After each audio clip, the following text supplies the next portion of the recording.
lagi di Papua Podcast. Podcast Suara Akar Papua. Bersama saya Lanti Wirano. Saya Desi Wai. Oke, jadi kali ini Desi kita bikin apa nih? Kita akan membahas keragaman hati di alam Papua yang begitu sangat-sangat banyak dan indah. Wow. Dari judul saya sudah memang penuh satu yang perlu dibahas nih gitu ya. Harus dibahas ya kali ini. Harus. Dan pastinya di sini kita nggak tersendiri ya. Betul ya. Ya, kita ditemani oleh Bapak kita yang terkasih. Mungkin kita panggil kakak saja ya. Kakak supaya mungkin awet muda selalu. Iya betul. Daripada kan penasaran, jadi langsung saja kakak diperkenalkan dia siapa begitu. Oke.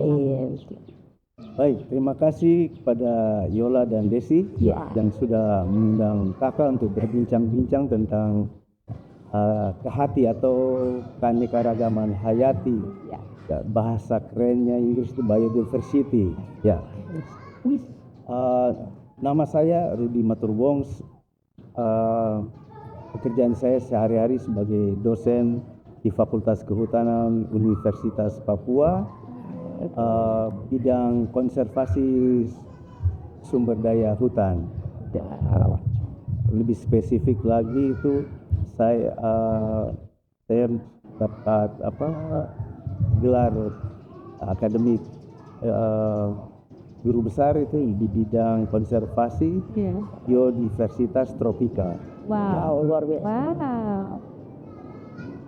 Saya sudah berkeluarga. Istri jelas satu, anak 4, tapi semuanya sudah mandiri. Oh gitu ya Pak.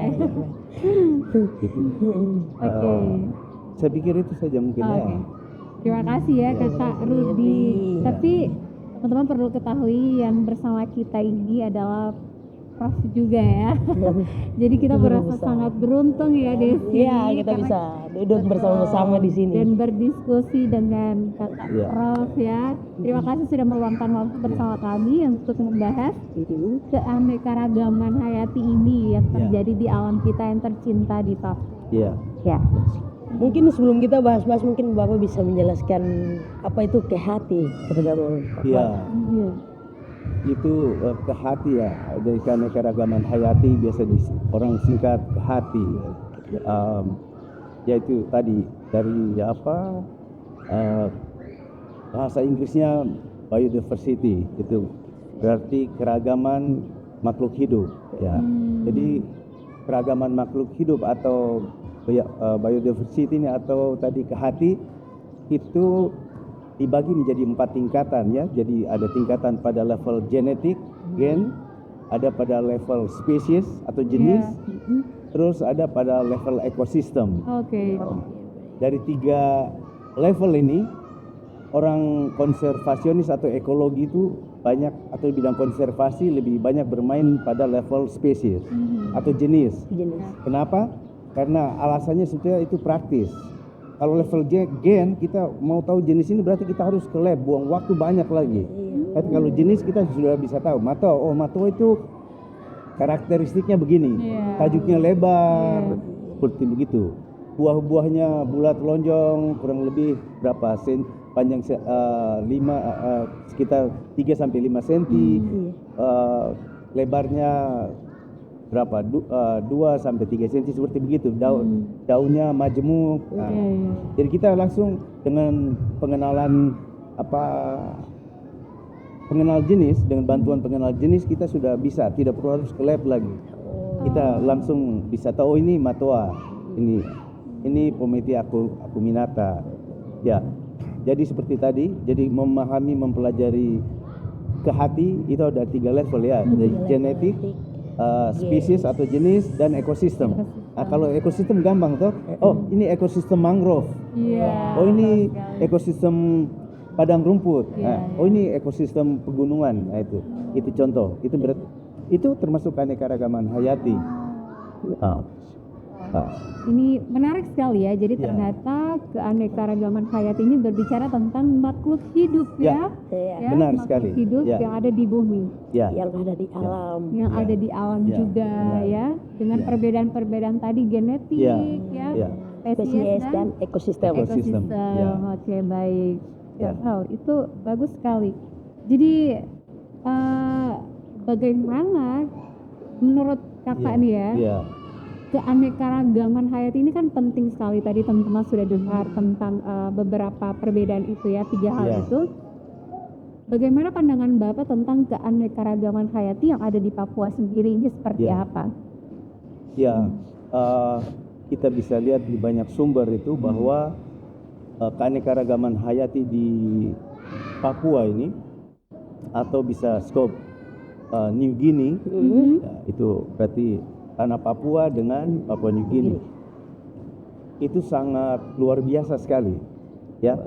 Bahkan terkait dengan keanekaragaman hayati ini, khususnya di kehutanan itu mereka bilang benteng terakhir, itu tombol untuk memicu global warming ini, untuk perubahan iklim ini mau terjadi drastis atau panas bumi ini suhunya meningkat cepat, itu tergantung hutan yang ada di Papua ini. Kalau mau lebih cepat itu ya kasih rusak saja, itu cepat sekali. Jadi artinya menentukan sekali, jadi harus dijaga tombol itu, karena kita kan tidak mau global warming ini, peningkatan suhu bumi itu cepat, harus dipertahankan, bisa dikendalikan. Nah, itu tombolnya itu ada di Papua sini. Ada di Papua, powernya Iya. di Papua. Jadi kalau mau mau kasih cepat bencana global datang ya tergantung, ya. Tergantung ada di Papua. Ada tombolnya itu ada di Papua. Itu salah satu tombolnya itu di Papua. Jadi tadi tanya tentang keanekaragaman hayati di Papua, itu sangat luar biasa. Saya bilang sangat luar biasa karena apa? Mulai dari ekosistemnya itu sangat beragam, ya. Mulai dari ekosistem laut, terumbu karang, pesisir, mangrove, hutan rawa, hutan dataran rendah basah, lembab, terus hutan dataran rendah kering, hutan kaki pegunungan, hutan pegunungan rendah, hutan pegunungan tinggi, sampai ekosistem alpin di ketinggian kurang lebih hampir 5.000, 888 meter di atas permukaan laut.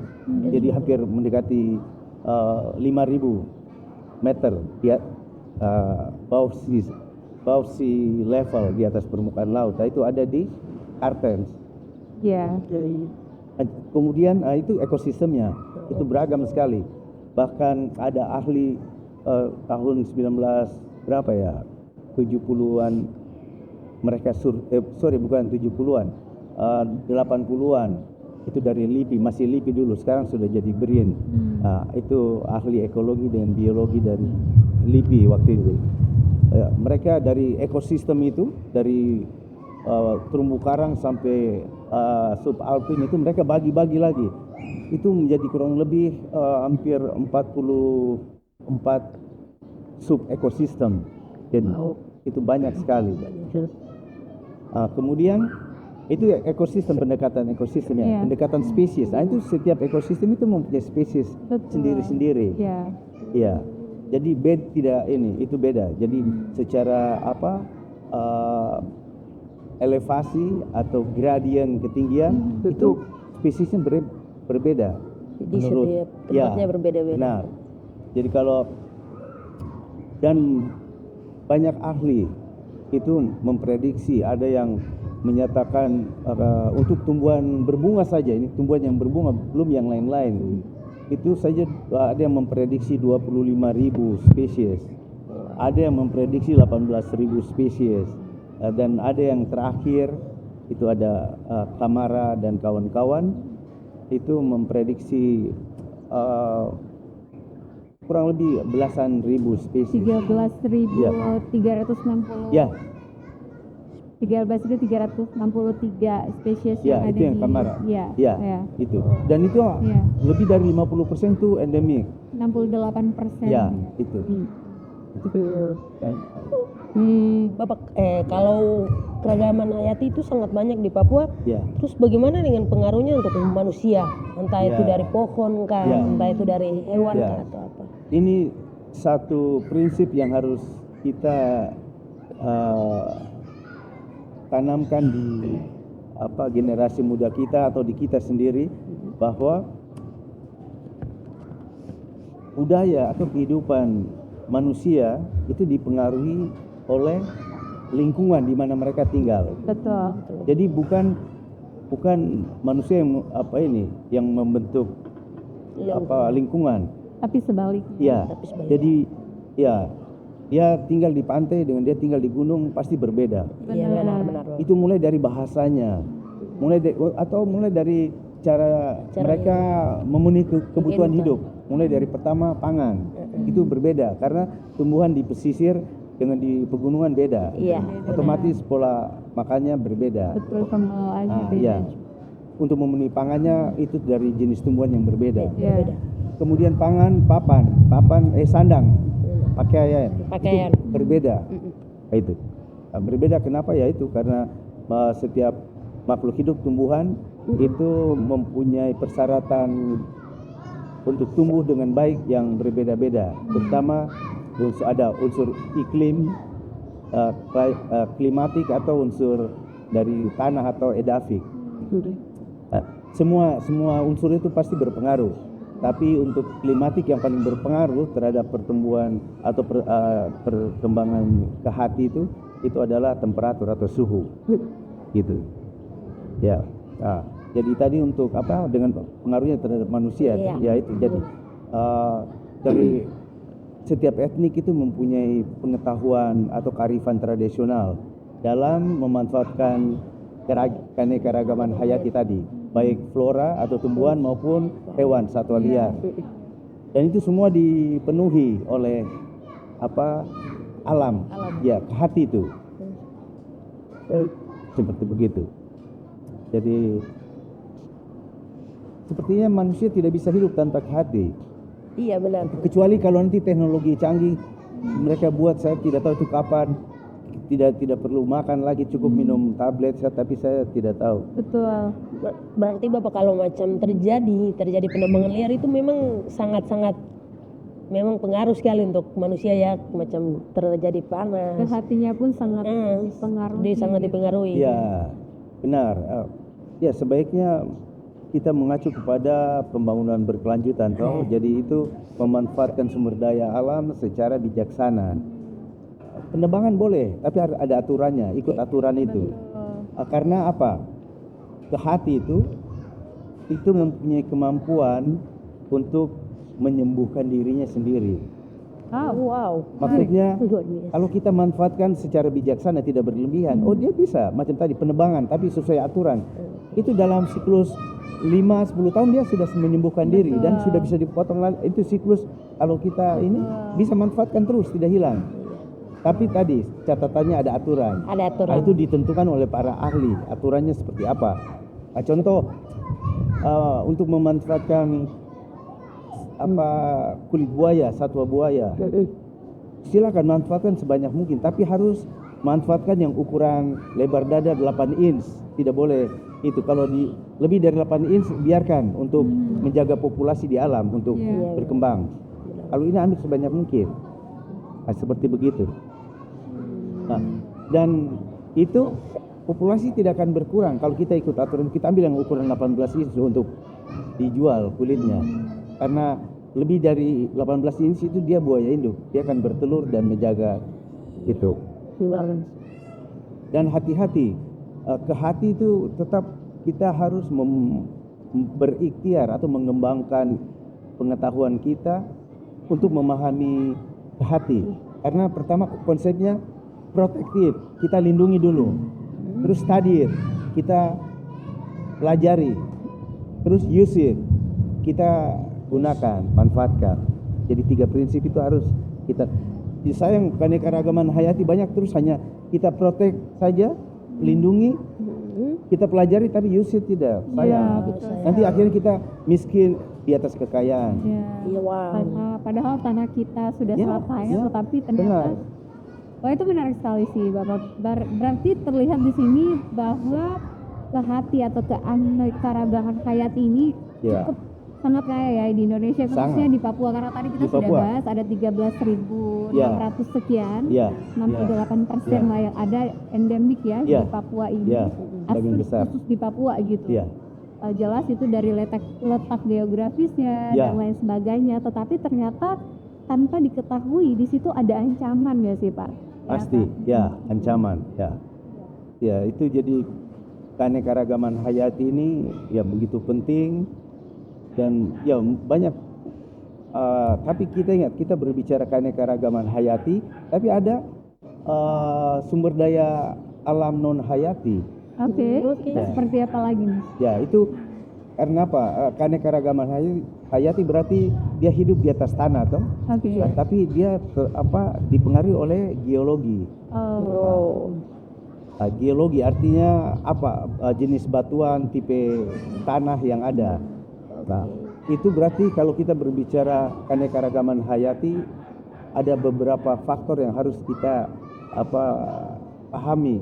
Kenapa dia sangat beragam? Kenapa Papua ini sangat beragam? Kita harus mempelajari sejarah geologi masa lampau Papua. Papua ini terjadi bagaimana? Seperti apa proses kejadiannya? Ya karena Papua sebetulnya itu pulau gado-gado. Dia kalau anggap seperti kertas kita robek terus kita gabung-gabung. Jadi macam siklop ini dia punya ini beda dengan pegunungan Arfak, berbeda dengan pegunungan Tamrau. Iya. Sorry, tadi pertanyaannya tentang ancaman. Iya, Ya. betul. Banyak ada ancaman itu ya kita bisa bagi klasifikasikan kepada antropogenik, itu berarti ancaman yang disebabkan oleh manusia. Iya. Tapi ada yang ancaman secara alami, bukan aktif, bukan karena ulah manusia. Nah, itu kita seperti bagaimana Kak? kalau yang antropogenik itu jelas pertambangan, Iya, betul. terus alih fungsi lahan dan hutan, Iya. terus kebakaran yang disengaja. Kebakaran itu ada yang alami tapi ada yang disengaja. Nah, begitu. Kalau alami ya tidak apa-apa, itu memang itu proses alami. Proses alami ya. Betul, dari alam. Tapi banyak ada yang lebih membahayakan itu kalau itu kebakaran disengaja oleh manusia. Benar. Itu terus ini yang antroposentrik yang disebabkan. Terus ini invasive species atau spesies introduksi, spesies asing yang dimasukkan ke Papua, bukan asli tapi dimasukkan ke Papua. Nah, itu lebih banyak menimbulkan ancaman. Jadi spesies-spesies aslinya hilang. Contoh yang di Danau Sentani ada gabus-gabus native spesies asli itu populasinya menurun karena ada dia bilang gastor itu. Nah, itu dia paling ini sekali. Oke. Paling agresif. Jadi gabus-gabus yang asli di Danau Sentani itu Jadinya semakin kalah bersaing betul. Dengan lohan ya. Iya. dengan Lohan yang ikan yang baru yang itu lohan ada yang gabus juga tapi gastor itu. ya gastor. Snakehead itu. Yang versi danaunya ya. Yang dari situnya. Yang dari situnya juga. Dari danaunya. Bukan dari luar itu. Oh, itu dari gastor, luar gastor yang yang dibawa mereka ke- bilang gastor. Oh yang Dibawa dari luar. dibawa Dia dari bilang, maaf. Dan dicampur adukan. Ya, dimasukkan ke dalam. dimasuk di dalam berkembang biak di dalam. Bukan hanya di Danau Sentani, hampir di seluruh tanah Papua ini sudah ada itu gastor. Tapi ya itu dampak negatifnya. Tapi yang untungnya dia mengandung albumin tinggi. Bagus kalau untuk luka-luka operasi itu minum makan itu ya itu cepat penyembuhannya cukup bagus. Berarti bersaling berhubungan ya antara kayak hati dengan manusia. Benar. Saling sangat. memenuhi. Iya, Saling memenuhi. Saling, ya. Itu begitu. Kakak izin sekarang ini ada 6 DOB. Jadi Ya. otomatis ada pembangunan yang akan Ya, otomatis hutan yang dulu Ya. ada benar. memang harus dibuka untuk Ya. pembangunan. Ya. Kalau mau dilihat itu ada 30% yang harus ada di dalam pembangunan. Contohnya kita bangun gubernur berarti harus ada dia punya RTH ya. Ya. Dan ruang Ya, terbuka ya, hijau ya, gitu ya, seperti ya. gitu. Saya ambil satu contoh yang hari ini terjadi yaitu di Sorong ya. Ya. Pembangunan dia punya pembangunan kantor gubernur itu Ya. ada di baku sebelah dengan hutan lindung. Apakah itu membahayakan atau tidak? Karena itu Ancaman Ya. lagi. karena posisinya itu sangat dekat sekali dengan hutan lindungnya di situ. Pelestariannya itu nanti bagaimana Bapak? Ya. Sebetulnya itu bergantung dengan pengambil kebijakan di situ. Anggap bahwa itu mereka bangun di mana? Kilometer berapa? 16. 16, 14, Iya. 16. Oke, itu berarti di Masih di dekat kota. dengan Iya. bukan hutan lindung tapi kawasan konservasi, Taman Wisata Alam Sorong. Iya, itu Ya, sih. itu kehadiran Taman Wisata Alam Sorong itu sangat penting sekali. Itu secara ekologis untuk mendukung kota dan kabupaten Sorong sendiri. Ya, itu tadi pembangunan kantor gubernur ya. Iya, gubernur. Sebetulnya justru harus dilihat kehadiran Taman Wisata Alam Sorong itu atau kawasan konservasi itu sebagai penunjang, supporting system. Tidak perlu buat taman yang bagus lagi, toh. Iya. Tinggal di situ karena Taman Wisata Alam jadi untuk wisata.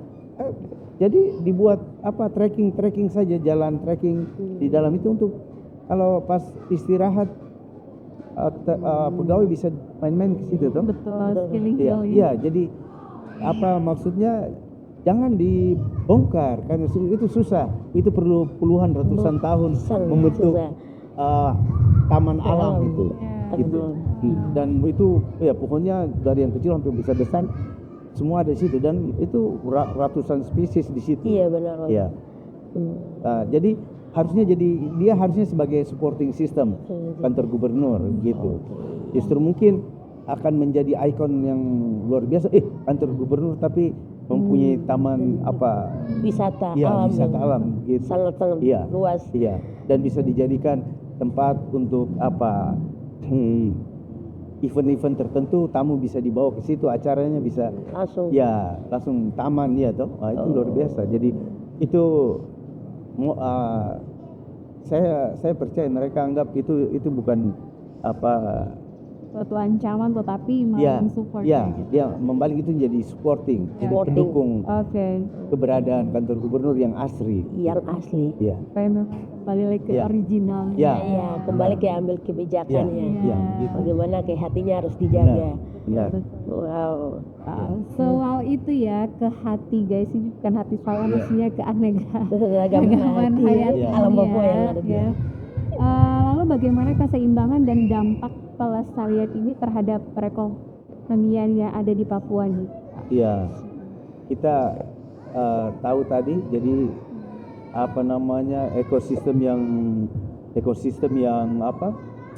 berbeda, tumbuhan Iya. dan satwa yang berbeda, ya sebetulnya itu banyak yang bisa diusahakan yang mempunyai nilai ekonomis. Ya, ini contoh saja kalau tumbuhan, yaitu ada banyak tumbuh-tumbuhan penghasil minyak, ya seperti ada kayu putih. Iya. Di Biak mereka kembangkan, tapi di Merauke juga mereka lebih kembangkan. Wow. Dan itu sumber minyak kayu putih bukan satu spesies, ada banyak spesies. Dan dari banyak spesies itu ada yang paling unggul. Itu yang harusnya dikembangkan. Di proses hilirisasi dan harus disosialisasikan kepada masyarakat yang punya itu hak wilayah itu, masyarakat adat, kembangkan yang ini karena ini minyak kayu putih dengan kadar siniolnya paling tinggi dan tidak berubah pada musim hujan atau musim kemarau. Itu ada di Merauke ya. Gitu.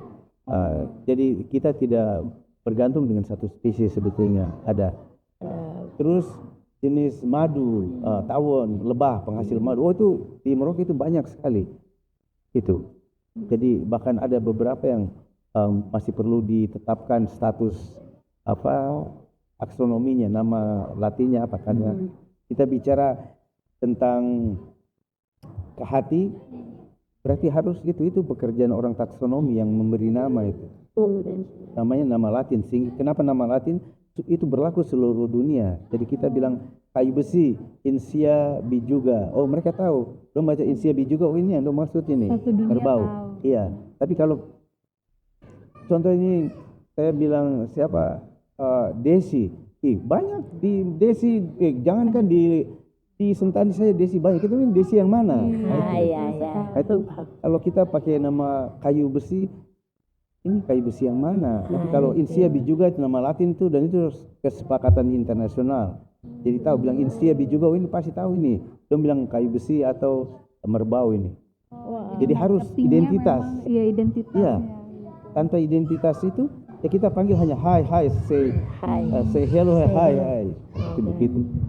Oh, itu memang harus cermat ya. Cermat untuk membedakan Ya, hati. itu tanpa nama itu kita tidak bisa tahu tadi 13.600. Iya. Tidak tahu dari mana. Ya.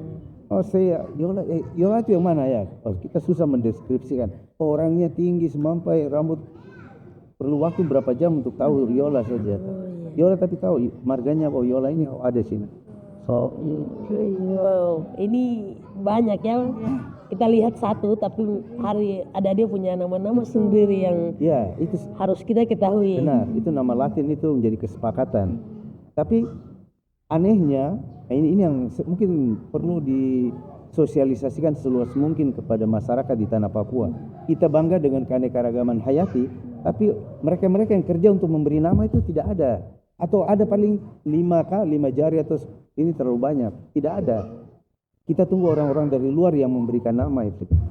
Karena mungkin kurang edukasi dalam hal itu. Ya, itu sebetulnya harus ada political will pemerintah daerah. Betul. Dia tahu punya karena saya mau tahu kasih tahu itu keanekaragaman hayati yang sudah tinggi itu masih ada beberapa yang masih tunggu untuk dikasih nama. Sekarang siapa yang mau kasih nama orang itu? Jadi Orang tunggu selalu di lapangan masih belum ada nama. Sayang sekali ya. Ya. Jadi kita bangga dengan 13.000, tapi masih ada yang belum ada nama. Ini kapan ini? Tunggu. Tapi sebelum diberi nama, perkebunan skala besar masuk sudah hilang. Namanya saja belum ada, apalagi manfaatnya untuk manusia. Wah, ini PR sih untuk kita ya, anak muda atau orang Papua khususnya gitu. khususnya. Jadi jangan anggap apa Remeh alam dan tentang ke hati ini. Ya. Jadi ancamannya sebetulnya ya kita bisa memanage ancaman rubah jadi tantangan begitu. Jadi memang harus diperhitungkan baik. Alih fungsi yang skala besar itu harus kaji dengan baik. Karena yang tadi saya bilang ada yang belum ada nama, tapi karena pembukanya skala besar dia sudah hilang. Belum sempat diberi nama dia sudah hilang, dan kita tidak pernah tahu bahwa dia itu ada di situ. Dulunya ada di situ, Iya. ada berkembang Iya. biak di situ. Ketika pemerintahan masuk di situ Iya. untuk mau mengambil itu Benar. sudah hilang, Iya. tidak tanpa diketahui Benar. masyarakat banyak karena Iya. kurang edukasi yang ada di situ. Ya. Jadi contoh negara yang menjadikan biodiversitas sebagai fondasi pengembangan negaranya itu Cina. Itu obat-obat Cina itu coba cek itu semua itu dari tumbuhan dan juga dari hewan. Benar. Itu bisa bayangkan sudah go internasional, mereka punya obat-obat dan terbukti manjur.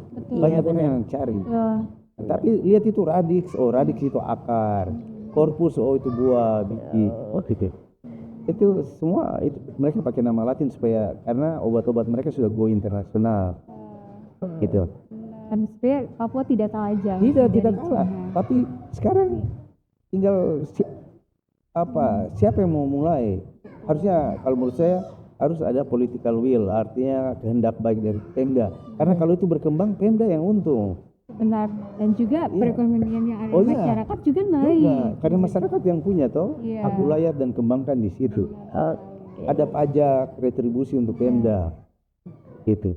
Ketika pemerintah ambil di masyarakat untung, habis itu Iya. pemerintah kelola, Benar. keluar, masyarakat juga pun. Iya. Dia sama. Jadi alamnya bisa dimanfaatkan dengan baik dan berkelanjutan Ya, ke depan. benar.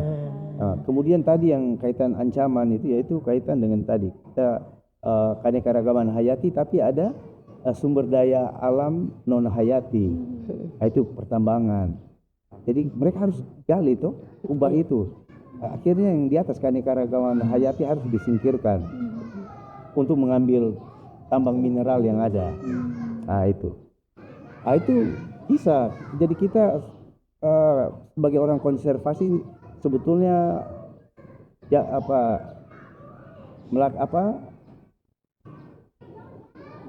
melalui pendekatan yang persuasif, dan kita jangan mulai dari awal tidak boleh ini, tidak boleh itu. harusnya bilang, oh welcome, selamat datang, silakan. Tapi aturannya begini, bagaimana? Begitu. Jadi ada, tidak boleh dengan langsung larang, tidak boleh ini, tidak boleh itu. Nanti akhirnya kesan konservasi itu tidak bagus. Nah, tapi oke, silakan. Anda mau memanfaatkan apa? Oh, menambang di sini. Oke, silakan, tapi harus ikut aturan ini. Gitu.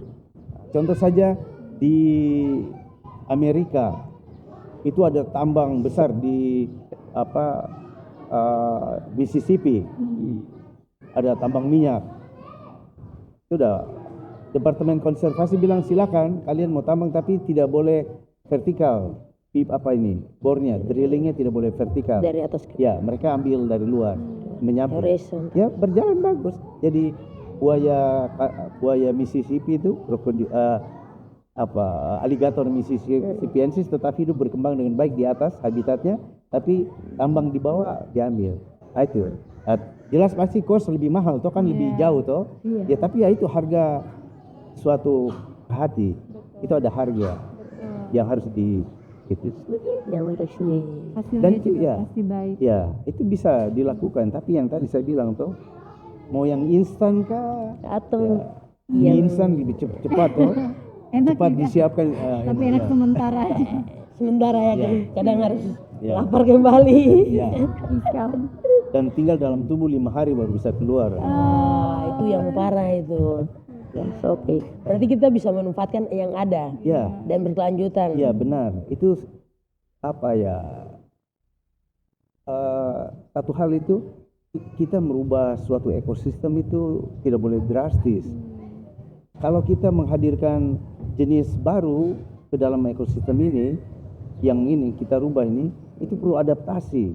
Apalagi kalau dia beda ekosistem, bukan beda ekosistem tapi beda region, beda pulau. Mau datangkan ke Papua ini, mereka harus pelajari baik-baik, gitu. Macam mau tanam padi di rawa, yaitu perlu input atau perlu perlakuan yang banyak, harus dinetralkan. pH-nya kan asam sekali rawa, sementara padi itu mau itu pada pH netral ya, itu harus taruh kapur untuk kasih naik pH-nya. Berarti butuh Banyak mahal ya. Dan saya dapat informasi dari ahli pertanian itu macam di Papua Selatan, ya itu perlu dipikirkan baik-baik, karena sebetulnya bisa jadi hasilnya tidak menguntungkan secara ekonomi, tidak layak secara ekologis. Apalagi secara sosial mungkin masyarakat menolak. Tiga pilar ini tidak terpenuhi. Sangat-sangat rusak nanti ke depannya. Ya itu, jadi artinya bisa lah, tapi perlu kehati-hatian. Betul. Terus dipastikan bahwa tidak ada artinya dipastikan bahwa semua spesies sudah ada nama, sudah ada identitas. Itu Penting sekali. Ya, sangat-sangat karena di Papua Selatan itu tahun 2019 itu baru diketemukan satu spesies baru buaya. 2019 lalu, itu berarti berapa tahun lalu? Sekitar berapa tahun lalu? Ya, itu 6-7 tahun lalu. ya itu baru diketemukan. Padahal itu buaya besar sekali. Kenapa kamu tidak bisa lihat bahwa itu dia spesies baru lain daripada yang sudah ada? Ya. Dan juga di Sentani ini ada baru dapat berita juga kanguru yang baru ditemukan, yang sudah hampir punah dan baru ditemukan lagi. Ya, itu. Spesies Bayangkan buaya yang besar saja dong baru ditemukan, apalagi yang lebih kecil begitu pasti banyak. Berarti kayak hatinya itu selalu baru ya? Ada yang baru bukan selalu baru, tapi tergantung tadi sumber daya untuk meneliti itu. Begitu. Kita ada berapa ratusan famili tumbuhan, tapi kita punya ahli tumbuhan berapa? Tidak ada. Kita tumbuh dari ini mungkin 1-2 saya, tapi saya senang sudah mulai ada ahli-ahli taksonomi serangga, ada dari Uncen, ada sudah mulai ini kan. Di serangga ada burung, ada ahli burung juga. Tapi belum mencukupi, belum memadai dengan jumlah keanekaragaman hayati yang ada di Papua. Yang sangat banyak ini. Sangat luar biasa. Sangat banyak. Tidak ini ya. Yang tadi 13 itu masih sedikit, padahal Ada yang tersembunyi. Itu kan Masih. yang terdata. Yang terdata Itu- ya. Terdata pasti masih banyak. Ya, itu spesimen base, itu berdasarkan spesimen yang ada di herbarium. Tapi yang saya bilang, di herbarium saja itu yang sudah teridentifikasi, yang 13 terlebih itu. Sebagian masih SP, belum ada nama. Gitu. Mungkin sampai marga saja, sampai genus, spesiesnya belum ada. Gitu. Wow, sangat banyak ya. Biasa. Jadi pada akhirnya menurut Kak sendiri apa nih peran nasihat nih untuk kita ya? Yang sebagai anak muda. Iya, anak muda, itu anak asli Papua gitu. Benar. kadang mereka bilang Betul, patah aja. mempertahankan ya. Macam kita potong aja pohonnya nanti dia tumbuh kembali. Nah, kayak gitu. Melestarikan itu seperti apa Ya, ya? jadi sebetulnya saya himbau kepada generasi muda, terutama yang mungkin masih di tingkat dasar, menengah, itu paling bagus mencintai alam. Bisa jadi mencintai salah satu kelompok tumbuhan atau hewan, ya diharap ke depan bisa jadi ahli untuk menambah koleksi spesies baru, baik tumbuhan maupun hewan di tanah Papua. Karena memang dibutuhkan, tapi pemerintah daerah harus mempunyai political will yang baik untuk pembangunan SDM ini. SDM untuk mengungkap ke hati yang ada. Dan juga SDM yang bisa memelihara hati. Gitu. Baik. Jadi ke hati itu tadi yang saya bilang, protect it. Jadi kita lindungi dulu, kita pelajari, study it, kemudian use it. Gunakan. Jangan itu barang punya nilai ekonomi, itu bisa dimakan, bisa dipakai, bisa dipakai, tapi secara bijaksana. Ya, seperti itu. Oke. Wow. Nah, ada Sangat-sangat. banyak sekali materi-materi yang saya dapat. Terima kasih ya. Kakak Prof ya, Iya, yang Kakak hari ini Prof, memang. duduk bersama-sama dengan kita. Betul sekali. Memang tidak Tidak. kaleng-kaleng ya. Tidak gampang. Tidak gampang gitu. Tadi ada 3 hal, lindungi, pelajari, gunakan. Ya betul. 3 hal itu yang kita perlu sebagai orang-orang Papua di sini untuk sehati keanekaragaman hayati ini ya. Yang ada di alam Papua yang begitu sangat banyak ya. Yang banyak sekali spesiesnya ya. Lestarikan, pertahankan itu. Jangan asal-asalan ya. Betul sekali. Harus pakai hati semua. Ya, hati. Harus pakai hati supaya berkembang biak untuk bukan kita saja, mungkin kedepannya untuk berapa tahun ke depan. Generasi selanjutnya. Iya, itu harus Mereka bilang dijaga. jangan tinggalkan air mata untuk generasi berikut. Tinggalkan mata air. Wow, Wow. luar biasa, luar biasa. Iya ya guys, jangan tinggalkan air mata tetapi tinggalkan mata air. Iya. Mata air yang terus mengalir, Ya, terus pasti. tetap jernih ya. Oke. Oke, pada akhirnya terima kasih Sama-sama. untuk waktunya ya. Sama-sama. Ya. Semoga next time kita bisa diskusi lagi seperti ini dengan hal-hal tentang kehati Ya. atau keanekaragaman hayati. Jadi saya Yolanti Wirano, Saya Desiwai. Saya Rudi Maturwong. mohon pamit undur diri dari teman-teman semua. Sampai jumpa lagi.